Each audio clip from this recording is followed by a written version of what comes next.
네, 여러분 안녕하세요. 2023년 1학기 파견 그리고 국제교류 프로그램 온라인 설명회에 담당하고 있는 국제교류팀입니다.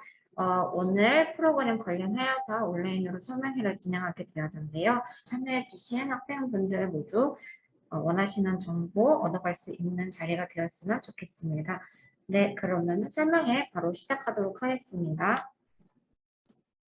우선 목차는 저희가 1부, 2부로 나누었는데요. 기본적으로 국제교류 프로그램이 어떤 것들이 있는지, 그리고 해외 자매대학교에서 온 외국인 교환학생들이 직접 소개하는 학교 소개로 준비를 하였습니다.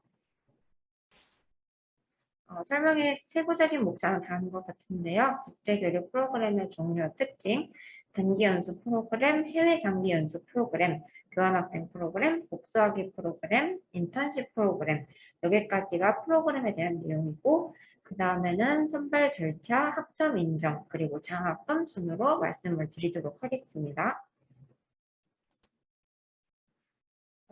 우선 먼저 말씀을 드리면 좋을 것이 바로 추천 대상인데요. 프로그램별로 저희가 단기 연수 같은 경우는 1학년, 2학년, 해외 장기 연수도 1학년, 2학년 때 많이 추천을 드리고요. 교환학생 프로그램이라든지 아니면 복수학위 프로그램 같은 경우는 2, 3, 4학년 이제 학부 수업에 조금 더 집중을 할 때 추천을 드리고 있습니다. 그리고 인턴십 프로그램 같은 경우는 3학년 혹은 4학년 때 이제 취업과 연계해서 준비를 하시는 분들께 추천을 해드리고 있습니다. 그리고 한 가지 더 말씀드릴 거는 이 추천 대상 내용은 지원 시점이 아니라 파견 시점이라는 점 알고 계시면 더 좋을 것 같습니다. 네, 단기 연수 프로그램입니다. 우선 단기 연수는 위에 나와 있듯이 Short Language 프로그램이라고 해서 저희가 자비로 장학 기간 동안 파견되고 이제 어학 능력을 위주로 문화 체험하는 프로그램입니다. 보통 프로그램은 2주에서 8주까지 선택에 의하여 결정이 되는데요. 프로그램 비용은 상당히 학교별로 상이할 수 있습니다. 자격 조건은 다음과 같이 크게 결격 사유가 없다면 모두 가능하시고요. 신청 기간은 순서대로 4월, 10월, 그리고 파견 기간은 방학이 시작하는 시점인 6월과 12월 정도로 예상해 두시면 되겠습니다.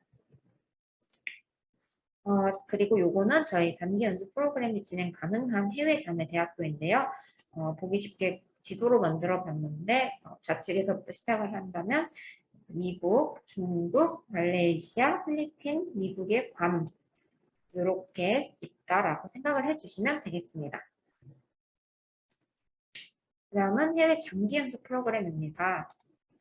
저희가 이제 Short Abroad 프로그램이라고 해서 이제 역시 자비로 진행이 되는데요. 한 개 학기 혹은 두 개 학기처럼 학기제로 가능한 어학 연수 프로그램이라는 점에서 메리트가 있습니다. 다만 이제 양교로 등록금을 납부하다 보니 대학생 신분으로 학점 인정이 굉장히 많이 가능하다는 점, 그럼에도 어학연수라는 점에서 많이들 희망을 하고 계시는 프로그램입니다. 자격 조건 역시 같고요. 신청 기간은 학기제 프로그램이기 때문에 이제 조금 일찍씩 선발을 합니다. 그래서 1학기 기준으로는 10월, 2학기 기준으로는 4월 예정이고요. 파견 기간은 학기제이기 때문에 역시나 경기대학교 학기랑 똑같이 3월 혹은 8, 9월쯤 시작됩니다. 네, 그리고 여기는 해외 장기 연수 프로그램에서 이제 협정이 되어 있는 자매대학교인데요. 똑같이 좌측에서부터 미국, 말레이시아, 필리핀 이렇게가 있습니다. 그리고 교환학생 프로그램입니다. 아마 많은 분들이 알고 계시는 프로그램 중 하나일 텐데요. 바로 스튜던트 익스체인지 프로그램이라고 해서 평균 100명 이상 정도로 지속적으로 보내고 있고요.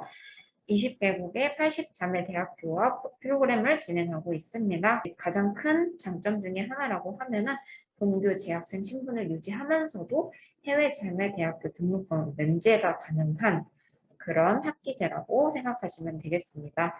보통 한 학기씩 파견을 원칙으로 하고 있고요. 저희가 선발을 걸쳐서 인재를 선발 명단을 뽑게 되면은 파견 이후에는 최대 20학점까지 이수가 가능하다는 점이 있습니다.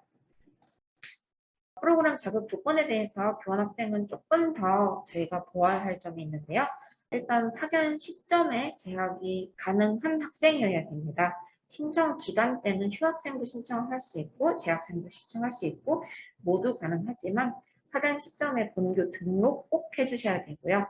최소 한 학기 이상 이수하셔야 되기 때문에 현입생이나 신입생분들 모두 최소 경기대학교에서 한 학기 이상은 다니신 다음에 신청 가능합니다.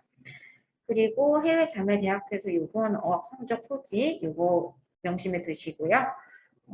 학연 전, 후 이렇게 활동을 하실 때 양교 담당자와 적극적으로 소통을 하고 또 활동 보고서도 적극적으로 제출하는데 참여할 수 있는 분이시면은 모두 반기고 있습니다. 우선 신청 기간은 이렇게 됐는데요. 저희가 아마 이전에 설명회를 들었던 분들께서는 조금 일정이 앞당겨졌다라고 생각하실 수도 있을 것 같아요. 저희가 실제로 학생분들 이후에 준비하는데 시간을 조금 더 드리기 위해서 선발을 조금씩 며칠씩 앞당겼는데요. 그래서 1학기 파견이라면 7월 말에서 8월 말까지, 2학기 파견이라면 1월 말에서 2월 말까지 이렇게 예상하여 진행 중에 있습니다. 인원은 다음과 같고 파견 기간은 역시 본교 등록하는 시점과 같겠죠. 개강하는 시점이랑. 하지만 파견 기간에 대해서 정확한 개강일은 그 해당 국가 그리고 해당 파견부별로 조금씩 다르니까 반드시 공지사항 확인 바랍니다. 그리고 기타 사항인데요. 일단은 휴학생이신 분들 같은 경우에는 지원하시는 데는 문제 없다고 말씀드렸지만 반드시 파견 시점하는 학기에 복학 신청을 꼭 해주셔야 되고 등록금 납부까지 모두 완료를 해주셔야 됩니다. 만약에 이 경우가 안 되는 상황이 온다면 이거는 저희도 도와드릴 수 없기 때문에 자동으로 프로그램이 파견 취소가 된다는 점 유의 바라겠습니다. 그리고 말씀드린 대로 해외에서는 등록금 면제지만 본교 등록금 반드시 필수이기 때문에 학생분들 문의 중에 등록금 언제 납부하냐라고 하는데 본교에서 등록금 납부하는 날에 맞춰주시면 되겠습니다. 그리고 이 등록금 외에 모든 비용은 다 학생 부담이에요. 그래서 생활비라든지 교통비, 식비, 뭐 숙소비 모두 학생분들이 부담하시는 거고요. 만약에 자가격리가 필요하다라고 하면은 그에 대한 이제 비용도 역시 개인 부담이 되겠죠. 그 다음에 저희 활동 보고서를 제출을 해야 되는데 이거에 관련되어서 선발된 다음에 오리엔테이션에서 모두 자세하게 알려드릴 거예요. 그렇기 때문에 선발이 되고 나면은 반드시 오리엔테이션에 참가해야 된다는 거 기억해 두시면 좋겠습니다. 네, 그 밑에 내용은 저희가 그 다음에 더 자세하게 말씀을 드릴게요. 우선 교환학생 프로그램이 가장 곧 진행될 프로그램이기 때문에 먼저 일정을 안내를 드리도록 하겠습니다. 일단 아직은 진행이 되지 않고 있기는 하지만 2022년 7월 27일부터 8월 25일까지 저희가 선발을 모두 받을 예정이고요. 결과는 9월 초쯤, 면접은 9월 이제 둘째 주쯤 예정이고 선발 결과는 같은 월 말일에 저희가 국제교류팀 홈페이지를 통해서 올라갈 계획입니다. 그 다음에 복수학위 프로그램입니다. 이제 듀얼 디그리라고 해서 학위를 2개를 받을 수 있는 프로그램인데요. 일단 이 프로그램은 경기대학교에서 4개 학기 이상 이수하신 다음에 3학년 1학기 때부터 해외에서 2년간 공부를 하는 거예요. 그래서 졸업 요건을 모두 충족을 하면은 양쪽 학교에서 졸업을 하실 수가 있겠죠. 이거는 이제 취업 경쟁력과 고려해서도 많이 희망을 하시는데 역시나 본교 재학생 신분을 위해서 본교 등록금 내셔야 합니다. 그리고 여기 학과 제한이라고 되어 있는데요. 이거는 자격 조건과 연결을 하자면 도고 동문 학과만 지금 현재 진행을 하고 있습니다. 그래서 도고 동문 학과에서 4개 학기 이상을 이수한 사람 그리고 성적이 우수한 사람 이렇게 신청 가능합니다. 신청 기간은 저희가 매년 2월에 하고 있고요. 파견 기간은 앞에서 말씀드린 대로 2년인데 요거와 관련되어서는 본인의 학과로 설명을 받으셔야 됩니다. 그래서 이 복사기 프로그램에 관심이 있다라고 하면은 학과와 충분히 문의 시간을 가진 다음에 준비를 해주시면 더 좋을 것 같습니다. 그 다음은 인턴십 프로그램입니다. 저희 인턴십 프로그램은 이제 미국의 플로리다 스테이트 유니버시티라고 해서 FSU라는 학교랑 진행을 하고 있는데요.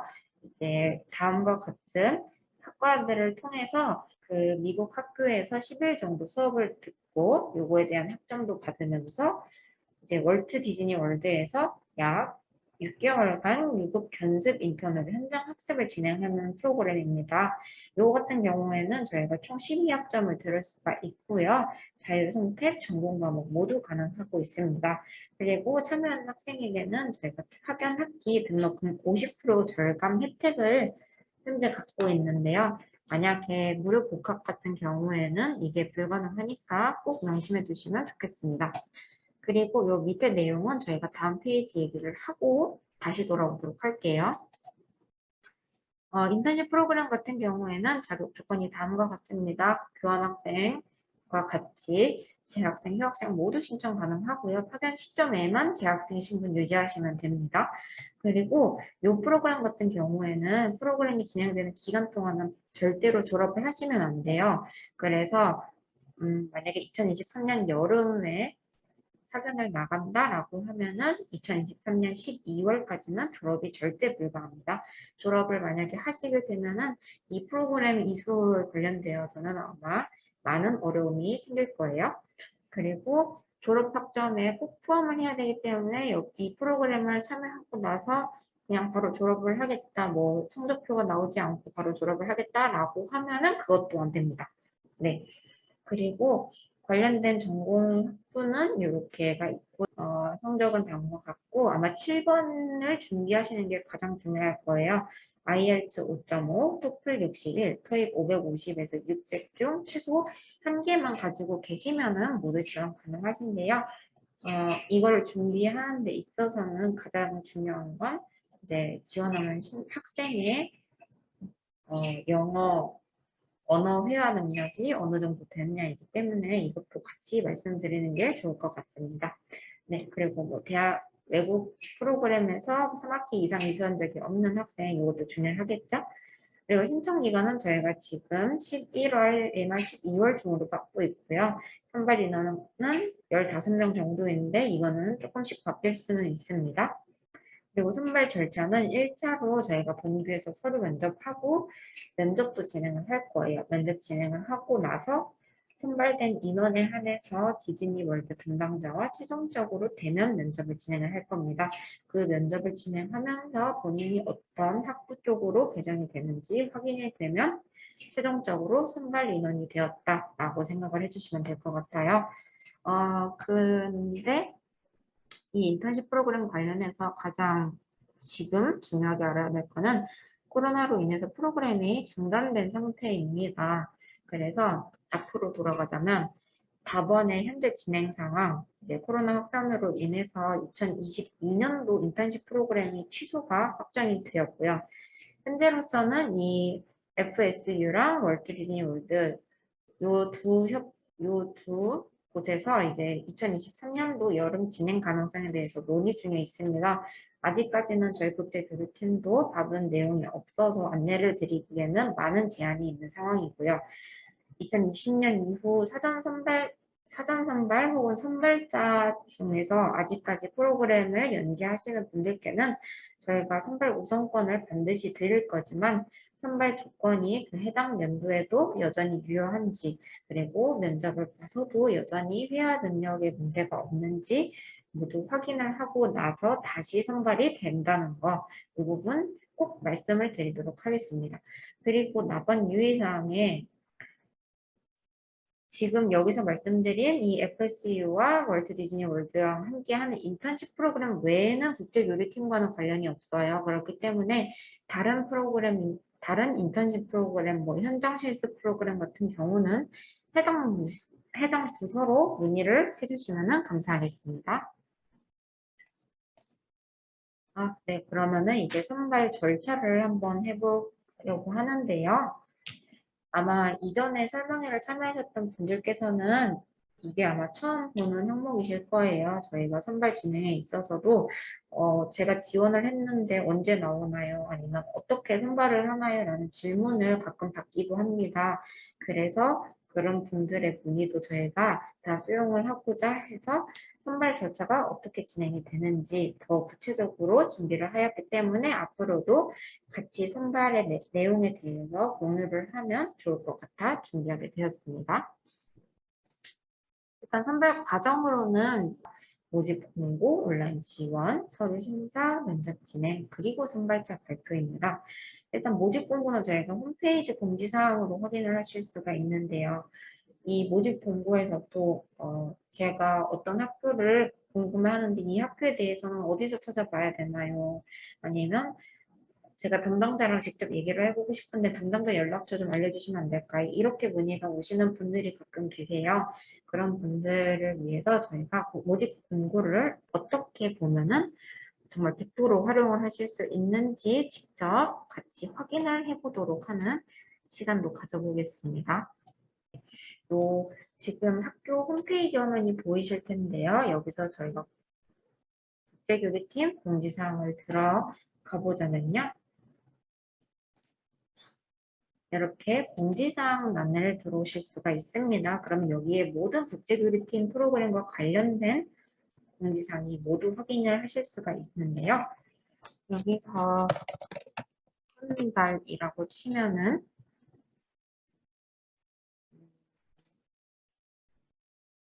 이렇게 가장 최근에 선발이 되었던 2022년도 2학기 교환학생 선발 모집 안내 이렇게 나와 있는 거를 한번 봐볼게요. 그러면은 이 밑에 많은 정보들을 저희가 한 번 더 올려드리기는 하지만 여기 위에 엑셀 파일 저희가 2개를 같이 정리해서 올려드리고 있어요. 그러면 일단 먼저 파견교 정보라고 되어 있는 이 파일을 먼저 보겠습니다. 파견교 정보라고 되어 있는 엑셀 파일을 여시면은 저희가 일단 예시가 이렇게 써여 있기는 해요. 근데 어떻게 보는지 한번 같이 보자면 일단 하단에 저희가 뭐 미국, 독일, 유럽권, 중화권, 일본, 영미권, 아시아권 이렇게 좀 학교가 많이 모여 있는 국가로 구분을 해놨는데요. 가장 먼저 앞에 있는 이 학교를 가지고 예시를 들어볼게요. 여기 일단 부에나비스타라는 대학이 있는데 이 학교를 가고 싶다라고 희망을 할 때 정보를 어떻게 보냐면 파견부 주소, 그리고 파견부 사이트, 그리고 파견부 사이트 말고도 교환 학생 전용 사이트를 갖고 있는 곳이 있기는 해요. 그런 경우에는 아마 모든 정보를 여기서 확인이 가능하실 거고요. 그 다음에 파견부 담당자라고 해서 저희가 이름, 연락처, 뭐 이메일 이렇게 3가지를 정해놨는데 이거는 실제로 본인이 선발되고 파견이 되어서 가면은 실제로 도움을 받고 뭐 얘기를 같이 나눌 담당자 번호랑 이름이에요. 그렇기 때문에 파견 준비에 있어서도 문의사항이 있다라는 거는 이 연락처를 참고를 해서 주시면 되겠죠. 그 다음에 개강일이 있고요. 종강일이 이렇게 있고요. 그 다음에 원서 접수 방법이라고 해서 여기는 지금 온라인이라고 되어 있어요. 근데 학교마다 이게 다 다른데 온라인이 있을 수 있고 이메일이 있을 수 있고 이메일 플러스 우편으로 되어 있을 수도 있어요. 이런 경우에는 어떻게 보냐면 이메일이라고 되어 있는 거는 이메일로 제출을 하는 거고요. 온라인이라고 되어 있는 거는 온라인 링크를 학교에서 보내면은 거기로 본인이 준비한 서류들을 업로드를 해서 지원을 하는 거예요. 그리고 플러스 포스트가 되어 있다라고 하면은 그 준비했던 거를 이메일로 제출을 하든지 온라인으로 제출한 다음에 원본 서류를 이제 국제교류팀을 통해서 실제 담당자한테 서류를 보내는 거예요. 그렇게 생각을 해주시면 되겠고요.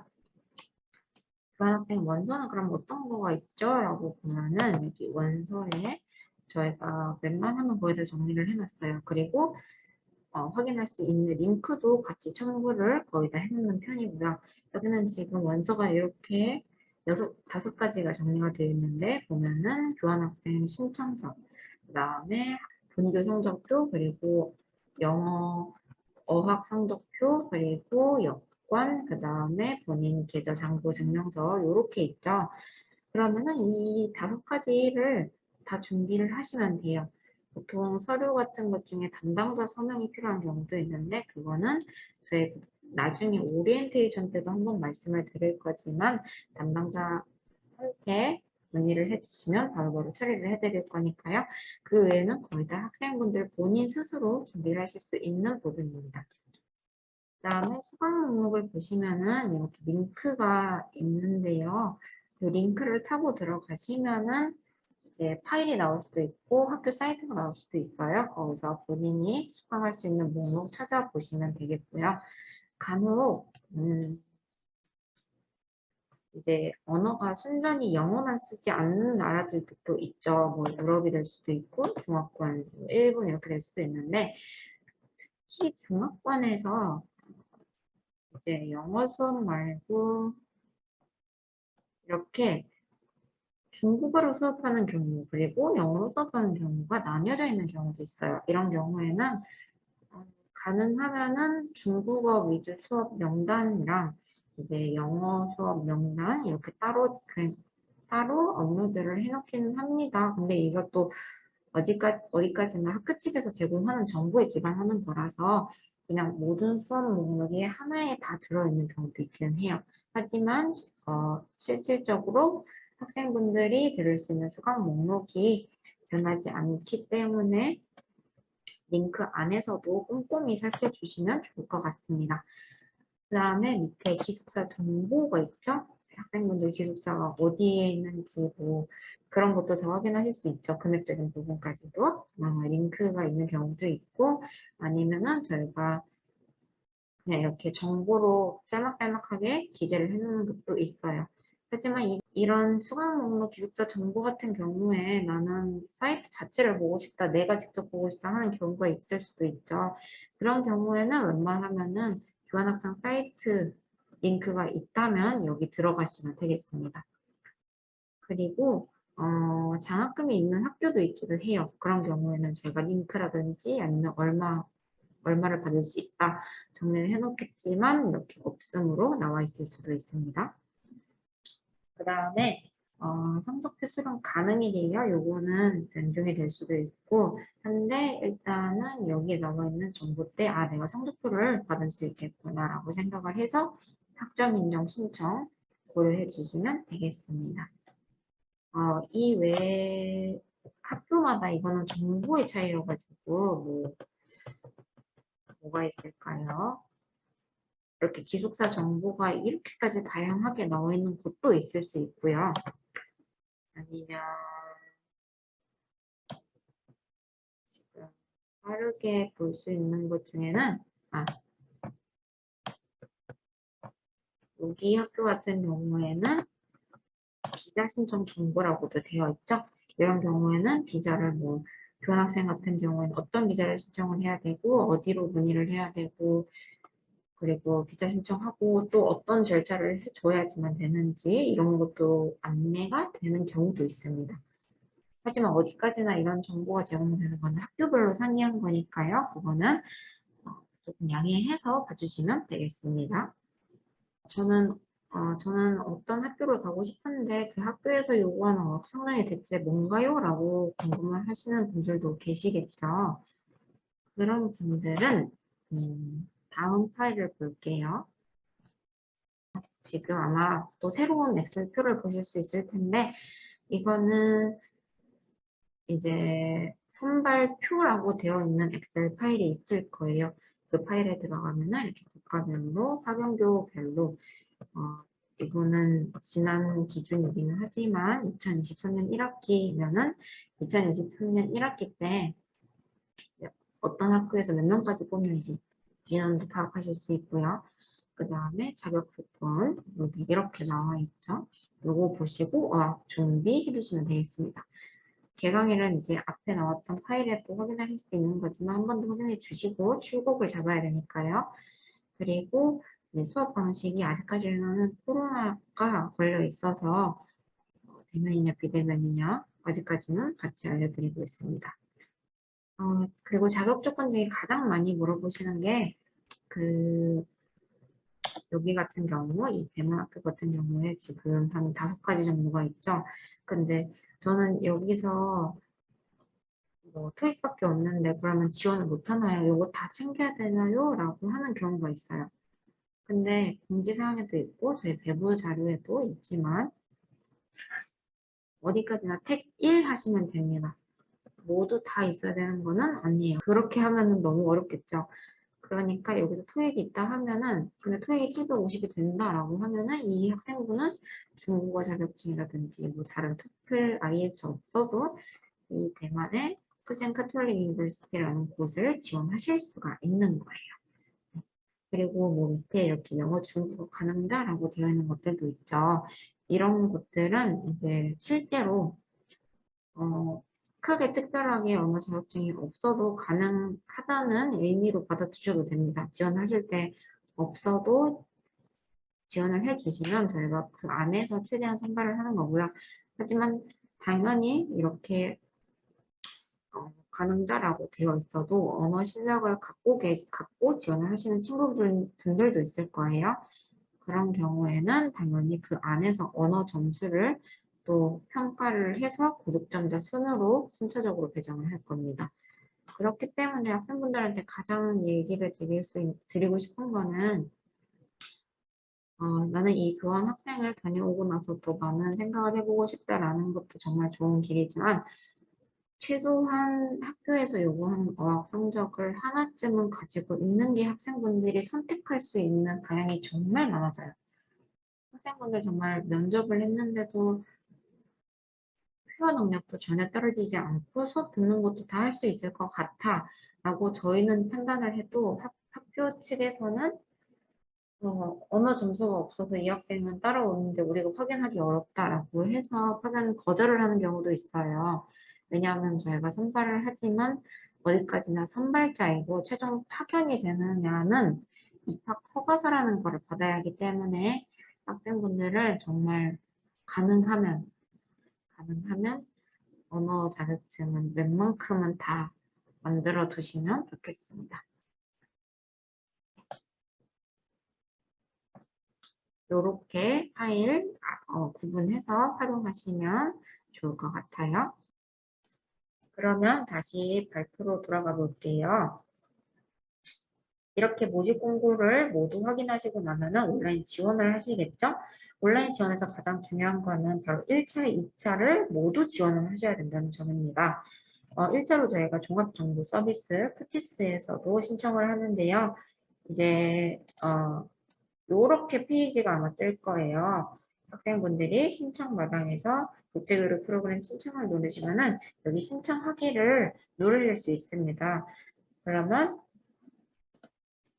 본인의 개인정보, 희망 국가, 대학교 입력하시고요. 밑에 신청서 출력이라고 칸이 하나가 뜰 거예요. 그거를 꼭 출력을 해주셔야 됩니다. 출력을 해주신 다음에야만 온라인 폼으로 서류 제출이 가능해요. 푸티스 신청서와 함께 고비 서류를 제출해야지만 저희가 지원이 완료가 되고요.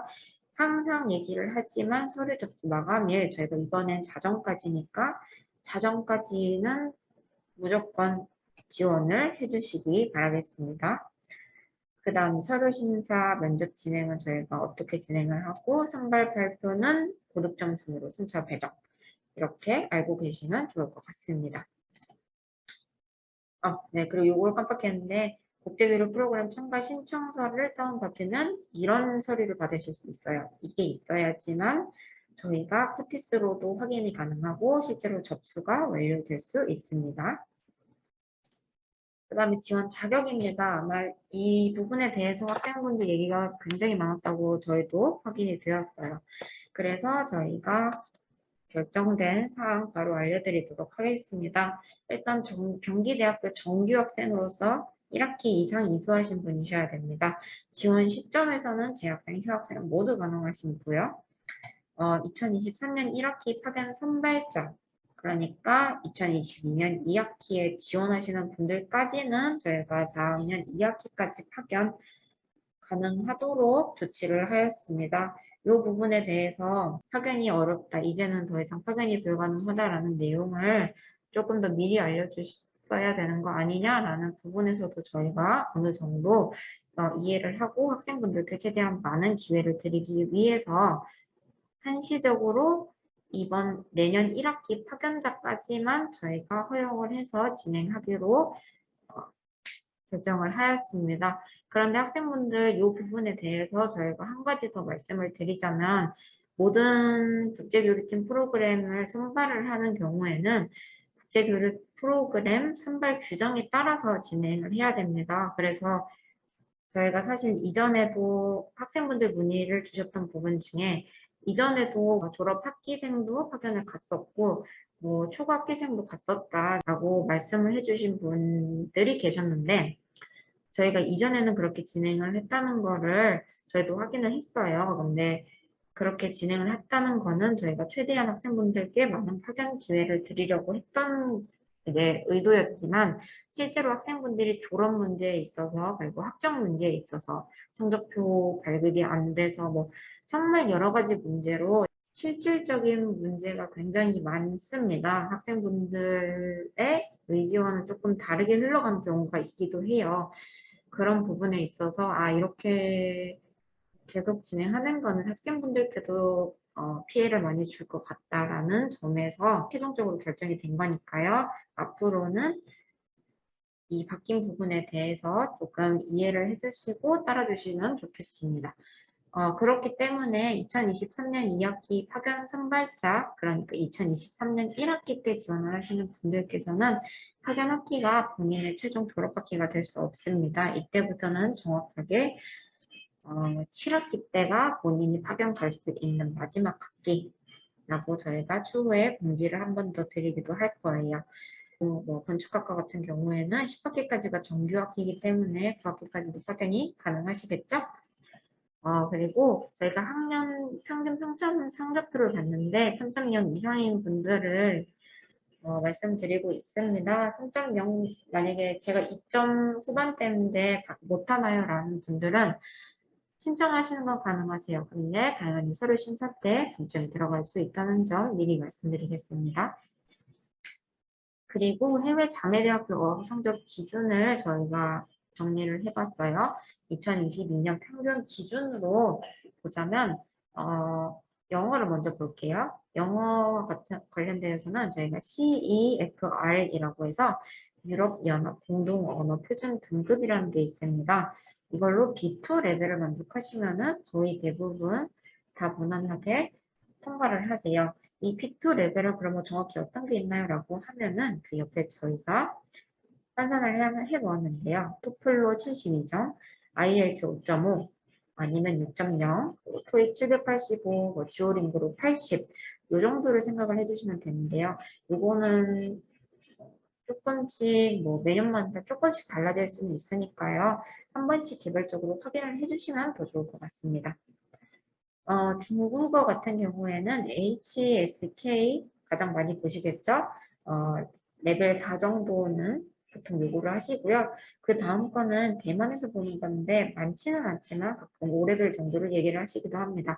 그리고 어떤 일부 학교에서는 중국어가 가능하다라고 하면은 또 받아주시는 곳들도 계세요. 일본어 같은 경우에는 제가 JLPT가 N2에서 N4 정도면은 보통 무난하게 가능한데요. N4가 조금 더 비율이 많다고 생각을 해주시면 될 것 같습니다. 그리고 유럽어인데요. 유럽어로 저희가 보통 독일어, 스페인어, 프랑스어 이렇게 크게 있는데요. 여기 역시 유럽연합 공통언어 표준 등급을 따라서 B2나 아니면 B1 레벨 정도를 생각을 해주시면 될 것 같습니다. 그 외에는 제가 뭐 포르투갈 언어도 있고 핀란드 언어도 있고 정말 다양한 국가가 있거든요. 그래서 현지어 가능자 혹은 자격증 소지자라고 되어 있으면은 정말로 현지어 가능하다 아니면은 나는 뭐 레벨이 늦지만 그래도 이 나라 자격증이 있다라고 하시면은 그것도 가능하세요. 그것도 아니라고 하면은 본인이 언어 수업을 들으면서 관련된 교수님께 어학 추천서를 받아 오셔도 지원하실 수가 있다는 점 알려드리겠습니다. 그리고 간혹 뭐 SAT, 케임브리지, 옥스퍼드처럼 이전에 들어보지 못한 기준이 있을 수도 있어요. 요거는 참고로만 해주시면 되고요. 해외 자매 대학교 중에 특정 학부생만 지원 가능한 경우도 있습니다. 뭐 일본 같은 경우에는 경제 학부생을 조금 많이 보고요. 이런 경우에는 경제 학부생만, 경제 학과생만 지원이 가능하겠고요. 동문, 일문 같은 경우에는 단독 선발로 진행하는 학교가 또 있어요. 한두 군데 정도가. 이런 경우에는 저희가 아까 봤던 엑셀 파일에 학교 이름 밑에 이렇게 표시를 해놓고 여기는 단독 선발이니까 본인 학과로 문의 바람 이런 거 적어 놓을 겁니다. 그러면 본인 학과로 신청을 해주셔야 돼요. 그리고 이 모든 조건과 관련해서 학생들이 알아야 될 점은 학연희망대학교가 요구하는 어학이랑 지원 자격, 예를 들어서 A 대학교를 가고 싶은데 A 대학교에서 뭐 JLPT N2를 희망을 해. 그러면 JLPT N2도 있어야 되고 근데 또 경제학부생을 희망을 한다. 그러면은 최종적으로 본인이 갖고 있어야 할 거는 경제학부생인데 JLPT N2를 가진 학생 이렇게 되겠죠. 이렇게 되어야 된다는 점도 꼭 명심을 해주시면 좋겠습니다. 그 다음은 선발 방법입니다. 저희가 선발 기준은 기본적으로 학부 성적, 공인어학 성적, 서류, 가산점, 그리고 면접이에요. 저희가 기본적으로 고득점자 순으로 선차 배정을 할 거고요. 선발 배점이 면접까지 못 진행을 했는데도 낮다라는 경우에는 저희가 2차 지망으로 그러니까 A 대학교에 1차로 지망한 학생 중에 선발 배점이 낮은 학생이랑 2차 지망으로 A 학교를 지원했지만 점수가 높았던 학생 이렇게 같이 같은 선상에 놓고 재검토를 해서 선발을 하는 경우도 있습니다. 그렇기 때문에 이것도 참고를 꼭 해주시면 좋겠고요. 학부 성적은 저희가 이수 완료된 학기까지의 평균 평점을 환산을 할 거고요. 공인어학 성적 같은 경우에는 앞에 말했던 것처럼 어학 성적을 가져오시면 점수 기준표에 따라 환산을 해서 적용을 할 겁니다. 그리고 필수 서류는 다음과 같은데요. 기본적으로 이렇게 준비를 해주시면 되겠고요. 모든 학교, 모든 학생이 다 이것만 준비를 해야 되는 거는 절대 아니에요. 제출 서류는 모두 상이하기 때문에 실제로 파견교 제출 서류에 재증명서 같은 거를 더 내야 할 수도 있고 본인의 이제 은행 계좌를 가져야 될 수도 있으니까요. 반드시 이거는 공지사항에 올라온 내용을 한 번 더 확인해 주시면 되겠습니다. 그리고 지원서에서 오기재를 한다든지 아니면 서류가 이제 미제출된 부분이 있다라고 하면은 아쉽게도 바로 선발 후보자에서 제외가 된다는 점 꼭 알아두셔야 되겠습니다. 그리고 가산점은 다음과 같이 있는데요. 저희가 교내 국제화 봉사 활동을 했다든지 아니면 교회 국제화 활동을 했다라고 하면 5점을 드리고 있습니다. 기본적으로 교내는 이렇게 정도가 있고요. 교회 같은 경우에는 저희가 저희 쪽에서 확인이 안 되기 때문에 본인이 직접 해당 기관에서 증빙 서류 받아오시면 되고요. 수시 우수 총장 장학금 역시 5점인데요. 이 수시 우수 관련해서 학생분들이 간혹 조금 혼동을 갖고 오시는 게 성적 우수도 혹시 해당인가요? 라는 경우가 있어요. 근데 성적 우수는 아닌 걸로 저희가 알고 있습니다. 가장 중요한 거는 장학 지원팀으로 문의를 해주셔야 돼요. 본인이 어떤 장학금이 있다라고 하면은 이게 맞는지가 국제교류팀보다는 장학지원팀으로 이런 걸 갖고 있는데 이게 혹시 수시 우수나 총장 장학금이 맞나요? 라고 물어보시는 게 가장 정확해요. 그리고 발급 절차도 본인이 직접 할 수 있는 걸로 저희가 알고 있습니다. 현재까지는. 그 다음에 직전 학기가 파견 취소인 분들, 코로나19로 인해서 직전 학기 파견 취소가 비대면이었던 분들께도 역시나 가산점 3점 드리고 있습니다. 그럼 이렇게까지 선발을 하고 나면은 이제 선발 명단이 나왔겠죠? 그러면 이제 파견 어떻게 준비를 하냐까지 말씀을 드리도록 하겠습니다. 저희가 오리엔테이션을 할 거예요. 학생분들 기본적으로 선발 이후에 지원 준비를 어떻게 해야 되는지, 그리고 해외에서 어떻게 지내야 안전한지 안전교육, 그리고 학점 인정 신청 어떻게 해야 되는지까지 안내를 드릴 거고요. 학생부 어플리케이션이 단계가 있는데 학생분이 선발되고 나면은 학교 측으로 제출을 해야 되는 또 특정 서류들이 굉장히 많습니다. 이게 국가별로, 학교별로 또 엄청 상이하고요. 또 엄청 세세하게 다뤄야 될 부분도 굉장히 많아요. 그리고 담당자 서명이 필요한 분들도 있고, 정말 까다로운 절차 중에 하나이기 때문에 이거 관련되어서도 아마 진행을 할 겁니다. 그리고 그렇게까지 어플리케이션 모두 하시고 나면 입학 허가서라는 거를 받으실 수 있어요. 요것만 받으시면 학생분들 입학 허가 완료가 되었기 때문에 본인 수강 신청, 기숙사 신청, 비자 발급, 항공권 예매 같은 모든 파견 준비 바로 하시면 되겠습니다. 파견 준비하시면 이제 해외 파견 하시겠죠? 해외 파견 다녀오시면 학점 인정. 요거 반드시 해주셔야 됩니다. 그럼 이렇게까지 선발을 하고 나서 학기를 잘 다녀왔다. 그럼 이제 학점 인정을 어떻게 하면 좋은가? 학점 인정은 어떻게 인정이 되는지 알려드릴게요. 저희가 국제교류 프로그램 취득학점인데요. 일단 순서대로 단기 연수 같은 경우에는 최대 6학점 어학으로 자유만 가능하고요. SAP 해외 장기 연수는 자유 전공 모두 가능하지만 18학점이 최대.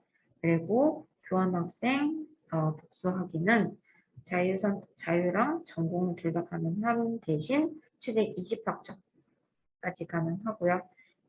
IP 인턴십 프로그램은 역시 자유랑 전공 모두 신청 가능한데 여기 지금 오타가 나와 있는데 원래는 18학점이 최대예요. 근데 저희가 진행하는 프로그램은 현재 12학점만 받을 수 있기 때문에 12학점으로 생각을 해주셔도 크게 문제는 없을 것 같습니다.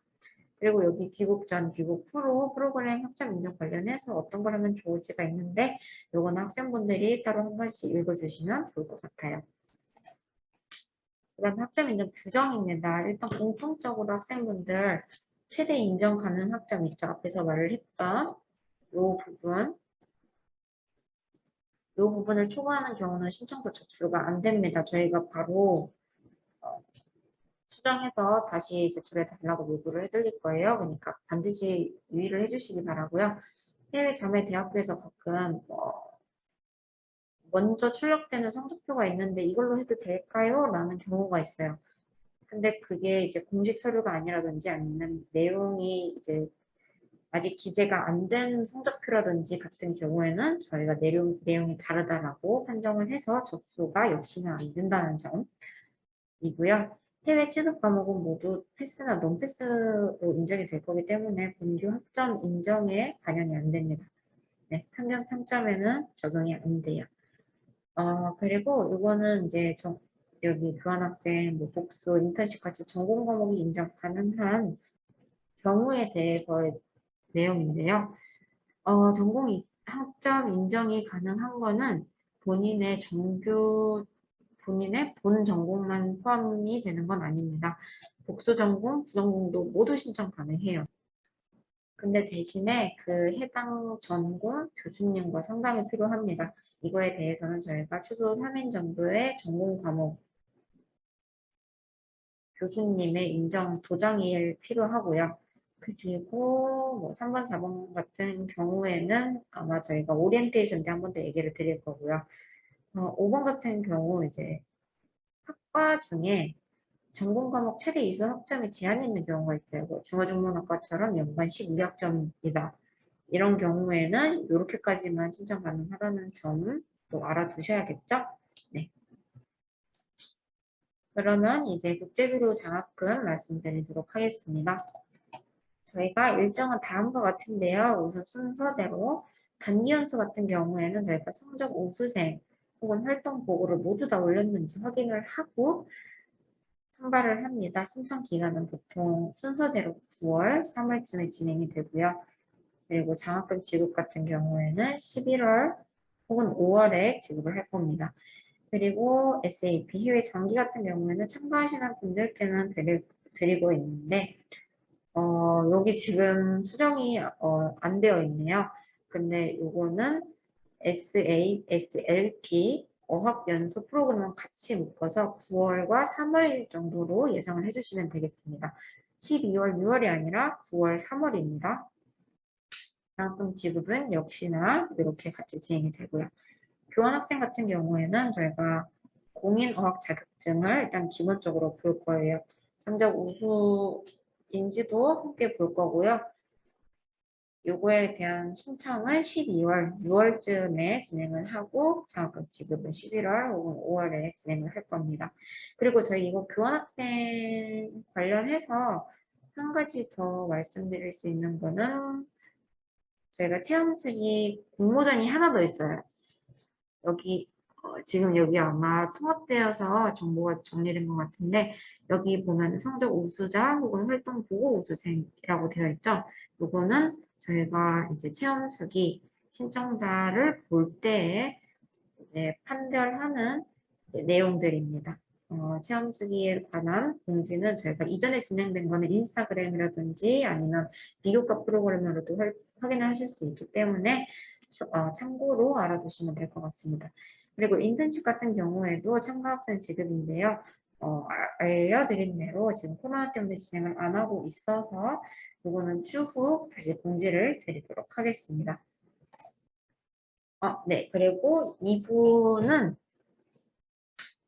저희가 해외 자매대학교에서 온 외국인 교환학생들의 국가 및 학교 소개를 진행을 할 건데요. 발표를 할 학생 정보는 다음과 같습니다. 저희 독일에서 온 친구 2명과 일본에서 온 친구 이렇게 3명이 소개를 해줄 건데요. 저희가 원래는 설명회를 진행을 할 때 기파견자 체험수기 발표를 같이 진행을 했습니다. 그래서 많은 분들께서 얻어가셨는데 이번에는 저희가 이제 앞에서 중요하게 말씀을 드렸던 지원 가능 학기 관련된 내용을 급하게 조금 더 일찍 알려드리려고 하다 보니까 기파견자 설명회는 준비가 조금 어려웠어요. 그래서 저희가 그 부분을 조금 보완을 하고자 실제로 저희가 교환학생 나가고 있는 라인발 대학교, 루드위스펜 학교, 그리고 르코프 학교 요 세 곳의 학생들이 직접 교환 학생으로서 설명을 해줄 겁니다. 영어 그리고 일본어로 발표를 할 건데 저희가 내용을 좀 다들 알면 좋겠다 하는 부분에서는 번역도 함께 해드릴 거니까요. 같이 잘 들어주셨으면 좋겠습니다. 그러면 저희 첫 번째 우리 보놀로라는 친구 발표 먼저 시작하도록 할게요. You ready to start? Okay. Hi everyone, my name is Bonola Cynthia Fumane Sahale. I'm from Botswana, but I'm studying my undergraduate bachelor's degree in international relations at Hochschule Rheinbau, also known as Rheinbau University of Applied Sciences in Germany.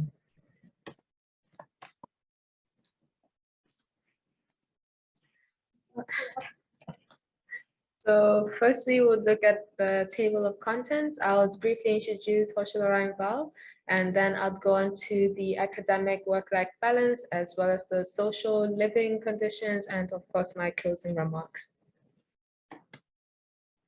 So pictured is the campus in Cleve, where I mostly go for my studies. There's also another campus in Camp Limtoff, but this is the main campus. And Hochschule Rheinbau describe themselves as innovative, interdisciplinary, and international. Innovative because it's known as an applied sciences university, whereby you don't just solely focus on the theory of what you study, but also the practical aspect of it. So what you learn in class will be applied in projects, for example, or in other cases, as a full-time student, you'd have a practical semester where you do an internship. It's required before and during your studies. Then interdisciplinary means that they combine more than one field in one degree course. For example, in my degree course for international relations, I study both politics, economics, law, social studies, and also gender studies. Then finally, international. When Hochschule Rheinbau was first established, the main point of it was to be an international university in Germany. So it's one of the few universities in Germany that uses English as a working language. And I believe they have over 170 nationals represented on campus. So next, I'll just give a brief overview of the different faculties. I'm in the Faculty of Society and Economics, but there's also the Technology and Bionics faculty, Life Sciences faculty, and Communication and Environment faculty. But because I'm from the Faculty of Society and Economics, I feel more confident to speak on the academic culture there and also what to expect there. Sorry. No. So firstly, under the Faculty of Society and Economics, final exams are taken at the end of the semester and usually account for the entirety of your grade. So unlike here at Kyonggi University, where you have a midterm exam and the final exam, and in between those exams, you have continuous assessment tests. In Germany, you only have one final exam, and that takes place at the end of the semester. And that final exam determines the entirety of your grade. So you cannot make up for your grades by attendance credits, for example. You cannot make up for your grades by taking supplementary tests. It's only just that one final exam, and so it's easier in the sense that you're not put under continual pressure, but there is this expectation of being accountable for yourself and your studies. So you have to keep yourself under that academic pressure. There's also class participation, which is important, and also critical thinking. So professors are known to put students on the spot. It's not done as a means to bully the students, but more so to encourage the students to have their own ideas and perspectives. So you do not simply sit in class and absorb the information given to you. You're actually expected to give feedback, opinions, and also disagree. You are allowed to disagree in class and say, Professor, I don't think this is true, or how you interpret it is right. I prefer it this way. And lastly, there are many resources that you can contact you for support, from studying tips, academic structure, university organization, to even psychological counseling and student support. So despite the academics probably being more rigorous than what you're used to, or a bit more demanding in the sense that you're accountable for yourself and so you're responsible for how well you do, they still support on campus, and you can seek out these supports through, for example, ASTA, which is a student group, the Faculty of Student Representatives, who are there to advocate for you and your rights as a student on campus. And there's also psychological counseling. So we do have a psychologist on campus who can assist you in English. 중간에 잠깐 설명을 하고 넘어가자면, 지금 화면에 있는 4개 학부가 보통 대표적인 학부이고요. 라인발 학교에. 그리고 우리 보놀로 학생은 아까 같이 Society and Economics에 속하고 있어서 이 부분에 대해서 많은 수업을 들었다고 합니다. 그러면서 보놀로 학생이 느꼈던 거는 경기대학교와는 조금 다르게 이제 독일에서는 기말 수업을 한번 봄으로 인해서 성적이 보통 결정이 된다고 해요. 그래서 본인이 얼마나 열심히 책임감 있게 수업을 하는지가 굉장히 많이 작용을 할 거고, 그리고 교수님들께서는 학생들이 스스로 생각할 수 있게끔 많이 도와주시는 분위기라고 합니다. 그래서 가만히 수업을 듣는 것만이 아니라 스스로 이제 사고를 많이 할 수 있도록, 그런 진취적인 행동을 가질 수 있도록 도와준다고 해요. 그리고 이 학교에서 학생들이 혼자 다니는 것만이 아니라 많은 활동이라든지 아니면 학기에 필요한 도움들을 줄 수 있는 서포트도 있다고 하니까요. 라인발 학교에 관심을 가졌던 학생이라면 참고를 하시고 지원하시면 될 것 같습니다. Next, I'll be covering the living standards in Germany and what to expect. So you will benefit greatly from learning German, despite the university being international, as well as providing services in English. If you want to navigate Germany independently, knowing basic German phrases is helpful. So finding people outside of campus who speak English fluently to help you as competently as they can, it's a bit rare and it's a hit or miss. So it's best if you know some German as well. Can you say some basic sentence in German? Like, how to say hi? Okay, so basic phrases in German would be saying hello, guten Abend, guten Tag. So those are the basic greetings. So hello, good evening, good day. You can also say bitte, bitte is please. So if you're asking for water, for example, Wasser bitte, may I have some water, please? Or Kaffee bitte, coffee, please. Also saying goodbye, it can be bitteschön. Oh, thank you very much. Yeah, that can, that's thank you very much. Auf Wiedersehen, and tschüss. That's a simple goodbye. Auf Wiedersehen is the formal goodbye. Tschüss is the bye. And then bitteschön is like, thank you again for your help. So goodbye. So those are just basic phrases. And of course, the more you spend time there, the more you greatly build up your vocabulary to asking for more specific things, like ordering online. Meine Karte nicht eine, yeah, sorry. My German is still rusty, but then you can also ask for like assistance in like your day-to-day living. So as you live there, you will build confidence in speaking. But yeah, so just those basic phrases would get you far actually. 방금 보놀로 친구가 말한 것처럼 기본적인 독어를 할 수 있는 정도는 숙지를 하고 가면 생활할 때 훨씬 도움이 된다고 합니다. Yeah.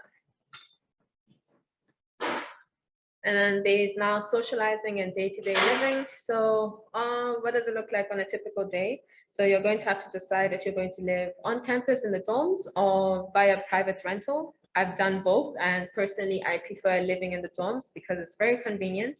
And you'd also hear in the other German students' presentation that the dorms offer a lot of independence because you have your own space, so not only your own bed, but your own bathroom as well. And where I live currently in my dorms, I also have my own kitchen. So I had a lot of independence from cooking for myself, cleaning, taking care of my home. So that was great. Private rental, you can find anything in between. So some rentals you share bathroom, others you don't. It's more choice, but then can be very tiring, and it can also be difficult navigating the rental process in Germany because a lot of the time contracts are negotiated in German, unfortunately. So now when it comes to the supermarkets, most German supermarkets provide all that you need. So if you need stationery, you'll find it there. If you need pots and pans, cutlery, you'll find it there. So a lot of supermarkets offer like the good starter packs to living. So Edeka, Aldi, Kaufland, Lidl, and Netto. These are all supermarkets that you would find in Kyiv and within the radius of the campus. So everything is within walking distance. I prefer Edeka personally because it's much bigger and it has much more choice. Other students would prefer Aldi, for example, because it's cheaper, but then this all comes down to personal preference. So it's great that each store offers something within individual student's budget. Then lastly, there's transportation. So there's a new German legislation whereby bus tickets and public transportation would cost 9 euros. I don't know how far it is now currently because it's still very recent and it's still developing. But then as a student, what we get are known as semester tickets, where you pay upfront in the semester and you get to travel within Kyiv and also North Rhine-Westphalia, so the states that Kyiv is in, for free. And this transportation can also, so the transportation 9 euro ticket, I'm not too sure about it, but then if I hear any more news, I would update on it. Then next, social life. The university likes to host a lot of university parties. 앞에 데이투데이 먼저 잠깐 간략하게 하자면은 이 라인발 학교에는 기숙사도 있고 외부 숙소도 가능한데 보놀로그 친구의 말로는 기숙사가 훨씬 더 조금 괜찮은 것 같다. 생활을 하기에 개인적인 공간이 많이 보장이 된다라고 해서 추천을 한다고 합니다. 그리고 두 번째는 이제 슈퍼마켓인데 학생들 많이 가는 곳이라고 하니까 명단 참고하시면 되겠고요.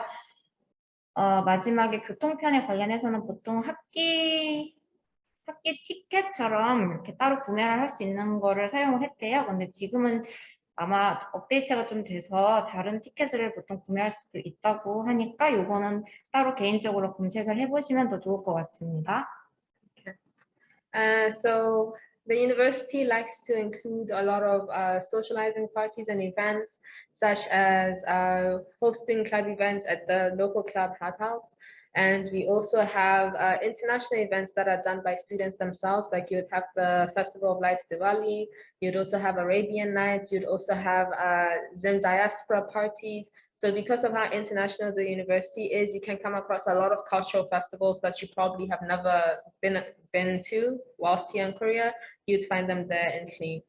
There's also university sports. So maybe if you're not an extrovert, you can make friends through whatever sport that you enjoy. So we have kickboxing, we also have sailing, we also have tennis. So whether you prefer sports that are outside, like outdoorsy sports, or you prefer indoor sports, you're most likely to find something at Cleve. There's also clubs and societies. So if you're not an active person, but probably you're more passionate about social causes, then we have United Nations Women, for example. We have Amnesty International. We have Model United Nations Cleve. And we also have, for the literary nerds, we have Cashew on the Rhine, which is a school magazine, and a new recent club, Proclivity for Art, which is for artists, both visual and written artists in Cleve. And then finally, my most favorite point about living in Cleve is the proximity to the Dutch border. So the Netherlands is literally just 40 minutes bus ride away, and the closest town is Nijmegen. It's similar to Cleve, but a little bit bigger, and it has more choice in terms of shopping. So if you like clothes, you're going to find all big brands there in Nijmegen, which is much closer than, say, other bigger cities like Düsseldorf or Cologne. And also, if you want to see Amsterdam, for example, that's a 2-hour train ride, I believe, from Cleve. And the semester ticket that I spoke about earlier, it can take you there for free. And if you use the same bus that goes into Cleve, it can take you back for free as well. But then, of course, navigating within the Netherlands itself, you would have to pay since it's a whole other country. But going there for free and coming back is still good. 여기 소셜에 대해서는 학교 내에 있는 활동들도 많지만은 이제 사회적인 활동의 의미를 많이 가진 그런 클럽도 많이 참여할 수 있다고 해요. 뭐 정말 다양하게 우리 친구가 말한 분야가 있는데 해당되는 거 원하시는 거 참여하시면 좋을 것 같고, 그리고 독일이라는 국가 자체가 이제 여러 유럽 나라들과 함께 있다 보니까 특히 네덜란드랑 가장 여행을 하기에 거리가 가깝다고 하는데요. 보통 40분 정도로도 갈 수 있고, 그리고 아까 말한 그 학기 세미스터 티켓으로도 이제 왔다 갔다 하는데 무료로 사용할 수 있다고 합니다. And finally, my closing remarks. Cleve, well, not Cleve, but Hochschule Rheinbau is, like I mentioned at the very beginning, an international university. And it thrives to be as inclusive and as diverse as it can possibly be. And so it hosts many events, workshops, and seminars that celebrate the diversity of campus and also shed light into probably what would be known as marginalized communities, such as refugees and migrants, and people who are different from you. So you'd find a lot of pride events.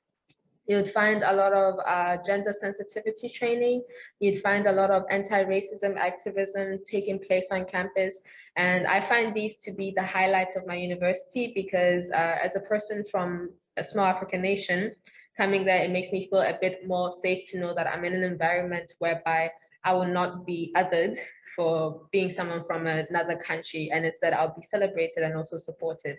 And I think this would also be great as a Korean student coming to a foreign country where you are suddenly the minority, then there would be efforts made to include you and to make you feel safe there. Finally, I'll just close my presentation and say thank you. So I'll just leave you with this quote that not every opportunity has to be an achievement, and simply just to make it a worthwhile experience. So you don't have to go to Germany and be the best of the best. You don't have to be top in your class. You don't have to have a competitive spirit. Simply show up and make the most of the time that you have there and make it a worthwhile experience. So make the best memories that you can possibly make. And thank you for listening. 여기 앞에 페이지랑 잠깐 같이 다시 돌아가면은 이 독일 나라도 그렇고 이 라인발 학교가 갖고 있는 국제적인 이미지가 상당히 많은 작용을 하고 있기 때문에 다양한 분야 그리고 다양한 주제에 관여해서도 사람들이 관심도 많고 그런 내용에 대해서 서로 얘기도 해보고 그런 문화가 캠퍼스 내에도 자리 잡고 있다고 합니다. 그래서 그런 부분에서도 서로 융화가 될 수 있는 정말 국제사회의 한 부분으로서 활용을 본인이 참여할 수 있다고 하면은 학교를 잘 다니고 있다라는 그런 또 장점이 될 수 있다고 해요. 그렇기 때문에 학생분들 참여를 해주시면 좋겠고 여기 마지막에 있는 멘트처럼 이제 모든 기회를 가지고 꼭 정말 좋은 결과를 만들어내지 않아도 괜찮으니까 그만큼 본인에게 가치 있는 시간으로 만들 수 있으면 좋겠다라고 보놀로 학생이 마지막으로 마무리를 했습니다. 네, 여기까지 보놀로 학생 발표 마치겠고요. 오늘 발표에 고생을 해준 보놀로 학생 마지막으로 박수를 보내도록 하겠습니다. Thank you. Thank you.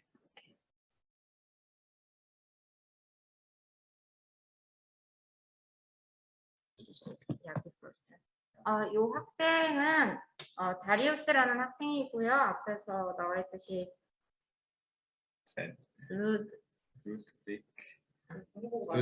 루드빅하우젠이라는 학교에서 온 친구를 맞아 독일과 관련된 내용 그리고 이제 학교에 대한 내용 할 거니까 들어주시면 되겠습니다. All right, nice to meet you guys. My name is Darius and I'm going to talk about the East Asia Institute in Ludwigshafen. This is more of a traditional university in a ways compared to the last university you heard of. So the East Asia Institute, what can I? Yeah. Yeah.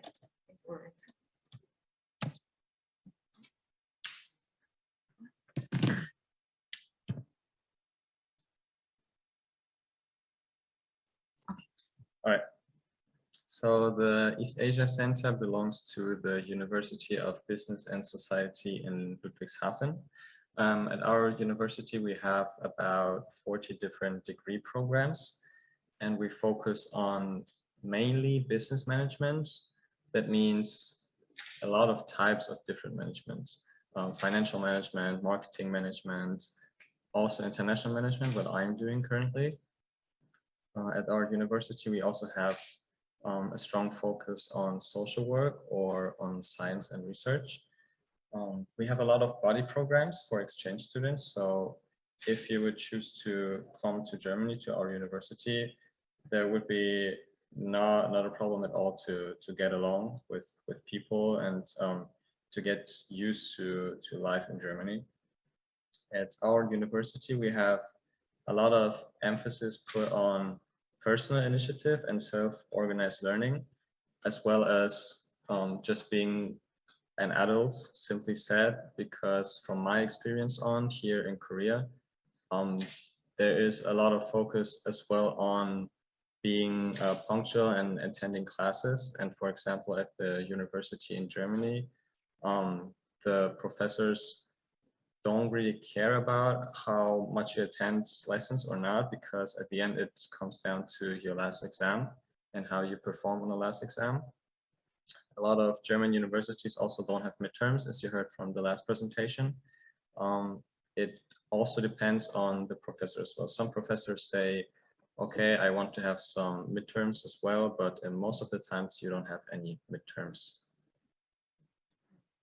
Yeah, of course. 여기 앞에는 학교에 대한 내용이라서 혹시 몰라서 한 번 더 말씀을 드리면 학부가 이제 여기 나와 있는 것처럼 이런 관련된 학부들이 있고요. 그리고 버디 프로그램도 역시 마찬가지로 있고 마지막 문장에서 이 학생이 얘기한 거는 앞에 이제 우리 독일의 보놀로 친구랑 맥락이 비슷한데 이제 학생들이 좀 주도적으로 공부하는 분위기를 많이 잡으면 좋다고 해요. 왜냐면은 시험이 마지막 기말 한 번만 있기 때문에 학생들이 출석을 안 해도 교수님들이 크게 상관은 안 한대요. 근데 그만큼 학생분들이 가서 얼마나 성적을 잘 낼 수 있을지 열심히 알아서 공부하는 게 중요하다고 하니까요. 학생분들 요거는 아마 독일만 문제가 아니라 모든 교환학생, 뭐 국제교류 프로그램 참여하는 학생들은 다 명심해 주셨으면 좋겠습니다. Coming to the student dormitory is very close to the university campus, about 10 minutes walk, depending on how fast you walk, and also very close to the Rhine River. So the river itself is a very good spot to relax at, but I'm going to talk about it later. Everyone has its own kitchen, its own bathroom. and there are a lot of supermarkets and restaurants close by. You also heard about the supermarkets from Bonolo in the last presentation. So you can say that the student dormitory is really in the center of the city. 여기도 기숙사가 있고 뭐 어떤 구성으로 되어 있는지 학생이 얘기를 해줬죠. So can I just click it? So you can see the faculty where I study at. It's the Faculty for International Management. As I said, it's the East Asia Institute. This is the one right here. Yeah, you can see my mouse. It is directly next to the Rhine River, which makes it really good to take walks, to meet friends there, and so on and so forth. So the East Asia Center is located at the best part of the city, you can really tell. To talk a bit more about the East Asia Center, it is the only opportunity for German students in Germany to study international management, together with an East Asian language. So if you start studying at our university, you either choose between Japanese, Chinese, or Korean. And then you have 8 semesters of study time, which includes 2 semesters abroad, like I'm at in Korea right now. Yeah, that's basically it. I just wanted to show you a view of the East Asia Center. When you look across the river, you can also see the bridge where the train goes to the next cities. And there it goes in this direction to the dormitory. 그 학생이 말한 것 중에 하나 좀 알아야 될 거는 이 학교 앞에 이제 이스트 에이전이라고 이제 그런 기관이라고 안내가 되어 있었는데 그 이유가 이 학교에서 아시아어로 공부를 할 수 있는 또 그런 관련된 수업이 있대요. 그래서 한국어, 중국어, 일본어 이렇게 관련되어 있다면 그 해당 언어로 얘기를 하는 수업을 들을 수도 있고요. 그리고 실제로 관련된 이제 아시아 언어를 쓸 수 있는 학생들도 많기 때문에 생활하는데도 생각보다는 한국 학생들이 많이 만족한다고 합니다. 네. Okay, let's talk a bit more about the city and the geographical things, because I think it's more interesting for you to take a look at where you're going to study city-wise. If you take a look at the map, the red dot is where the university is at. And if you look at the bottom left right here, you can see that the city is really close to the French border. So if you want to take a quick visit to the French parks, for example, as you can see the Parc Natural here at the bottom left, it's really easy to get to France, as well as cities like Heidelberg are really popular. Also amongst my Korean friends who went to my university, as well as Frankfurt. You may have heard of Frankfurt as well. It is a really big city compared to the city where the university is at. Yeah, now I'm going to talk a bit more about each city. As I said, Heidelberg is really popular amongst my Korean friends. It is known for arts and especially for literature. It is very old. It has a lot of historic buildings, castles, and so on. And also, if you decide to go abroad from about November, December as well, there are a lot of Christmas markets, not just in Heidelberg, but in the whole country of Germany. You can see a lot of Christmas markets as an attraction for you, maybe. Do you want to translate or sure? Frankfurt, in comparison to Heidelberg, is called the busiest city in Germany. It is perfect if you want to go shopping, eat food, if you want to go partying. It is about 45 minutes away, so it's really easy to reach. But it also has, apart from all the shopping areas, it has a lot of botanical gardens, a lot of green areas. So I would say Frankfurt is probably, in Germany, together with Berlin, the city that comes closest to the likes of Seoul or Suwon and so on. So it's a really big city. Mannheim is the city you saw on my 360 view, like across the bridge. It is basically a twin city from the university city because it's so extremely close. We have a big university library in Mannheim. The Mannheim University is also called like the German Howard University, and it's directly in touch with our university, so you can go in and out of the Mannheim University however you want. You can study 24/7 at the library as well. And Mannheim is also known for its cultural diversity because of a lot of people from all over the world live in Mannheim. So it's an advantage if it comes down to you want to eat Indian food, you want to eat Korean food, you want to eat German food, whatever, French food, you have everything right there. So I talked to my Korean friends who made their experiences for 1 year in Germany, and I asked them, what is the most important things for you? Like, what are the biggest differences when it comes to living in Korea and living to Germany? And the things they said were, first of all, the social interactions. They said when they went with their friends in Korea, when they meet them, they go a lot into cafes. They meet them in cafes. They go to restaurants together. And in Germany, you see when you meet your first German friends, there's a lot of house partying. So you will go a lot to apartments and houses and places from your friends. Next of all is the traffic system. You don't have the convenient cards whenever you check in and out of the subway stations. You have semester tickets as well, or you can just have to buy a ticket every time you want to take the train. It's kind of inconvenient at some points, but yeah. Next of all is the university life. I talked a little bit about it. There's a lot of emphasis on you studying for yourself and being able to organize yourself. So when it comes to this, it also comes down to less competitiveness. There's not you never have the stress of getting certain grades or so on and so forth. Also between all the students, there's also less competitiveness. Coming to the use of the English language, Germany is a country in Europe that gets better and better when it comes to speaking English. I would also say that Germany is one of the best English-speaking countries in Europe, together with the Netherlands, for example. So if you don't know German, I can tell you that you will get along pretty well. But speaking English, of course, is very beneficial and important. Yeah. And one last thing is the closed Sundays.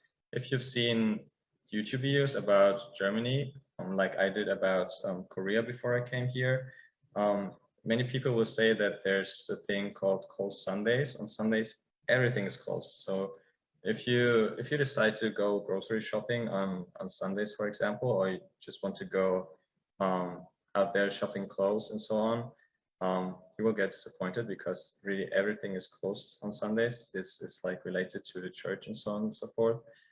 Yeah. So, yeah, do you want to translate? I'm finished.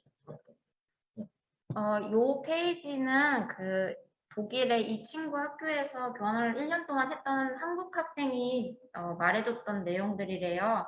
뭐 사회적인 활동이 되게 활발하고 다양하다는 거, 그리고 뭐 교통 시스템이 티켓으로 구매가 할 수 있다는 점에서 좀 달랐던 것 같고, 아까 말했던 것처럼 기말한 시험으로 모든 게 평가되기 때문에 학기가 운영되는 것도 조금 달랐다. 그리고 우리 보놀로 친구, 다리우스 친구가 모두 말했던 것처럼 독일이 유럽에서 영어를 가장 잘 쓰는 나라이기 때문에 영어를 많이 아는 것이 가장 좀 많이 중요했었다. 그리고 일요일에는 대부분이 모든 상점이 다 문을 닫기 때문에 요거가 참고가 되면은 뭐 여행을 갈 때도 좋을 것 같다. 요렇게 그 한국 친구가 얘기를 해줬다고 합니다. So yeah, to the last remarks, it was like not a lot of time we had right now. So if you have any kind of questions whatsoever, also questions you only get to when the presentation is over and this whole event is over, you can also contact me on KakaoTalk, feel free to. Generally, I have to say about the university that due to the fact that there is this international program with people being able to speak Korean due to what they chose as a language, you will meet a lot of friends who are able to guide you through Germany with speaking Korean, so you don't have to worry about that at all. All right, thank you very much for listening. 뉴스 친구 발표 마무리하겠습니다. 그리고 저희 마지막 학생이 일본 학생인데 아쉽게도 제가 일본어를 잘 몰라요. 그래서 제가 최대한 정보에서 제가 유추할 수 있는 내용만 얘기를 드릴 수 있을 것 같아가지고 일본 관련된 지망생이 아니시면은 잠깐 다른 일정을 보시거나 좀 쉬셔도 괜찮을 것 같습니다. 요거 미리 말씀드릴게요. 요 친구 일본 유코쿠에서 온 포킨바라 레이나라는 친구입니다. 안녕하세요. 私は金原玲奈と言います。交換留学生です。これから龍谷大学について少し紹介したいと思います。はじめに大学の大まかな紹介をします。龍谷大学の歴史は1639年に西本願寺に設けられた学寮に始まります。2039年度末には創立400周年になります。インターンシップ制度の拡張やカリキュラム改革など教育体制の実力に力を注いでいます。龍谷大学は日本でも有名な仏教系の大学です。 여기 내용만 저희가 정리를 하면은 되게 역사가 오래된 학교인데 프로그램을 확대를 한다든지 아니면은 커리큘럼을 많이 개선을 하는 시도를 하는 그런 좀 진취적인 학교라고 해요. 그리고 교육에 힘을 많이 쓰는 불교 대학교라는 점 알고 계시면 될 것 같습니다. これは龍谷大学のスローガンです。あなただけの世界から私たちを思う世界へ、心のつながりを探求し、社会に力を生み出す。問題に対してアクションを起こし、ポジティブな循環を生み出す。感能力を持って理解し、平等を生み出す。You Anti-Unlimited というスローガンを掲げて、龍谷大学はこのスローガンを掲げています。まだウクライナの学生を受け入れたり、学費免除や生活費の援助のサポートしたり、SDGs の活動をしたりしている大学です。요 페이지는 요코쿠 학교에서 보통 모토로 많이 쓰는 학생들한테 많이 얘기하는 부분이고요. 대부분 보면 이제 단체 생활처럼 혼자보다는 단체 모두가 함께 하고 또 많이 새로운 거를 창출해내는 그런 모토를 가지고 있는 학교라고 생각해 주시면 될 것 같습니다. 次に学部学科について説明します。文学部、経済学部、経営学部、法学部、政策学部、国際学部、先端理工学部、社会学部、農学部の9学部26学科があります。私は文学部の英語・英米文学科に通っています。特に経済学部が最近は人気のある学部になっています。 이 학교는 앞에서 말한 대로 불교 학교이기 때문에 종교적인 학과도 있고요. 뭐 경제, 경영, 법학 다양하게 있는데 이공계로도 좀 많은 발전을 하고 있는 학교인 것 같아요. 次にキャンパスについて紹介します。キャンパスは3つあります。1つ目のこちらはメインのキャンパスで深草キャンパスです。キャンパスには芝生が多くて建物の中だけではなくて外でも友達と楽しく過ごすことができます。校内にはスターバックスもあって新作もすぐ飲むことができます。次は大宮キャンパスです。こちらのキャンパスは主に文学部の学生が使うキャンパスです。夜もとっても綺麗なキャンパスです。映画やドラマでもよく使われる建物です。次は瀬田キャンパスです。こちらだけ瀬田キャンパスだけ滋賀県というところにあって京都にはないキャンパスです。こちらは理工学部の学生がよく使うキャンパスです。次に私の学校のおすすめの食堂を少しのメニューを紹介します。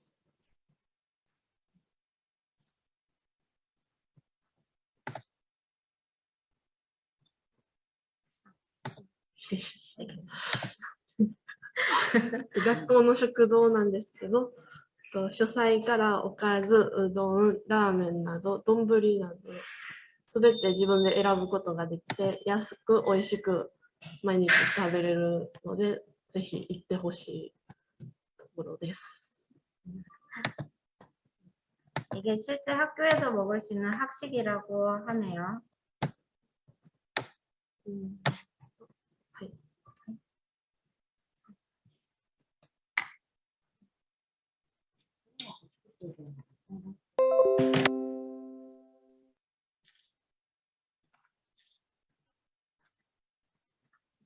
次に留学生の生活について少し説明します。龍谷大学への留学生数は約500人です。750名規模へと拡大することを目標にしています。 유학생이 한 700명까지도 예상을 할 정도로 교환학생을 많이 운영을 하고 있는 곳이래요. 次に交換留学生の授業プログラムについて少し説明します。Japanese Experience Program in Kyoto というプログラムは交換留学生のためのプログラムです。実践的な日本語能力を養成することが目的とされています。トピックシラバスをベースに日本語未履修者などの日本語初級者から上級者まで幅広い層の交換留学生に対応できる内容となっています。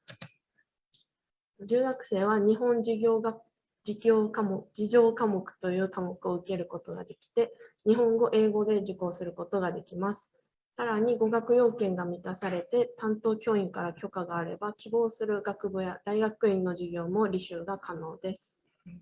요거 내용 조금 덧붙이자면 저희 국제교류 프로그램 참여하고 나서 이후에 다른 좀 더 장기 프로그램으로 재신청하는 분들이 꽤 많거든요. 근데 그런 분들이 참고하시면 좋을 게 이 학교에서는 J2P 프로그램이라고 해가지고 언어가 조금 부족하다고 생각을 하면은 그거에 맞게 레벨에 맞는 프로그램을 지원을 하기도 한대요. 그리고 언어 조건도 되고 학부나 학교에서 승인이 거쳐지면은 실제 학부 수업을 제대로 된 일본 학부 수업 그리고 혹은 대학원 수업도 들을 수 있는 기회를 준다고 합니다.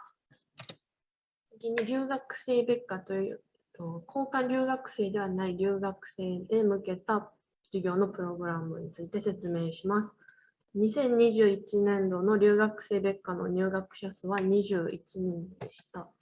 このプログラムは1年間の日本語、日本文学学習のためのプログラムです。日本語関係科目および多岐にわたる日本事業関係科目の授業を行っています。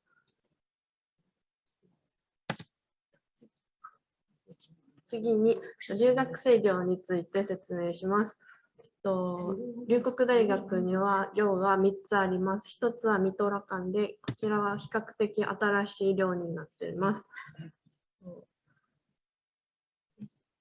龍谷国際ハウス、龍谷会館で、寮には留学生をサポートする日本人の学生も一緒に生活をするので、いつでも相談することができます。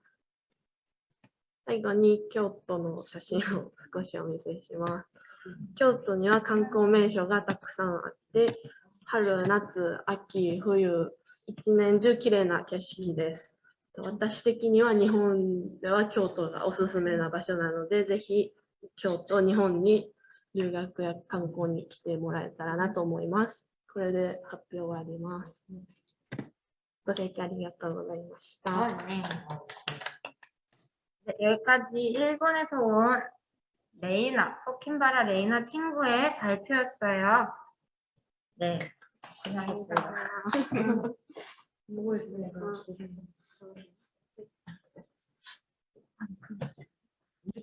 네, 학생분들 오늘 2023년 1학기 파견 관련 그리고 국제교류 프로그램 설명회를 위한 1부, 2부가 여기서 이제 끝나게 되었는데요. 저희가 준비한 내용은 여기까지이고 국제교류 프로그램 설명회뿐만 아니라 이제 외국인 학생들이 직접 소개하는 내용들을 통해서 실제로 해외에 나가면은 영어로 수업을 할 때 혹은 외국어로 수업을 할 때 이런 느낌이겠구나.